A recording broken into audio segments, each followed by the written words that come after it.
We often approach our goals as if the world is a zero-sum game. Two people want the same prize, they both pull as hard as they can, and they end up locked in a struggle where no one moves forward. In the heat of that competition, the most common mistake is looking for an outside mediator. You surrender your own power to a third party, hoping they will be the one to make things fair. This diagram illustrates exactly how that mediation usually plays out. Every time the arbiter tries to balance the scales, they take a bite for themselves. One side looks slightly larger, so they trim it down, and the cycle continues. The scales finally stop tipping only when the resource is gone. The two original competitors are left with nothing but crumbs. It's the literal ending to the ancient fable of the monkey and the cats. When friends fight, the third party always wins. This isn't just an old story, it's a warning about validation. When we fixate on beating a rival, we often hand our agency over to outsiders, only to watch the very thing we wanted disappear bite by bite. But there are models of achievement that bypass the fight entirely. One of the most successful began here, in Atlanta, during the late 1990s. Artist James Dean introduced a character that broke the standard rules of conflict. He created Pete, a blue cat whose primary skill was refusing to have a bad day.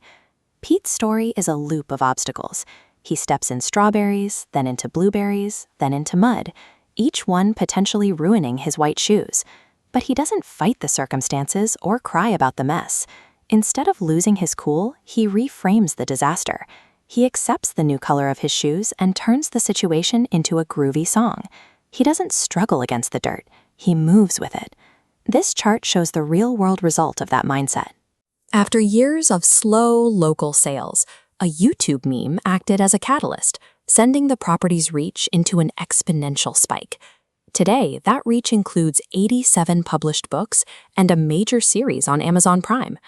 The scale of this success suggests that mental flexibility, the choice to stop fighting your surroundings, is a highly effective way to actually get what you want. If one path is about internal calm, the other is about internal intensity. It's the documented pursuit of the absolute human limit. For record holders, the goal isn't to take a prize away from a specific rival. It is about the self-satisfaction of achieving a goal that no one else on the planet has ever reached. That might mean locking yourself into a grueling abdominal plank for 8 hours, 15 minutes, and 15 seconds. Or it might involve decades of singular, quiet dedication, like growing your fingernails until they stretch over 18 feet in length. It can even look like 25 people coordinating for hours to cook a 175-kilogram onion bhaji. Unlike the cats fighting for a shared prize, these individuals find success by ignoring their peers entirely and focusing exclusively on pushing their own bizarre internal boundaries. The instinct to fixate on what someone else has is a trap. It turns life into a tug-of-war, where you spend all your energy pulling against a rival instead of moving forward. The models that actually scale are different. They involve calmly accepting the mud on your shoes or stepping outside of societal norms to pursue a record that only you care about. These examples suggest that a more resilient form of ambition doesn't look at the person in the next lane. It focuses inward on your own endurance and your own reactions. When you set your own rules, you stop fighting for scraps. You escape the zero-sum game to define your own prize. So stop fighting over the cake. Sing a groovy song about where you are right now, or go out and build the biggest cake the world has ever seen.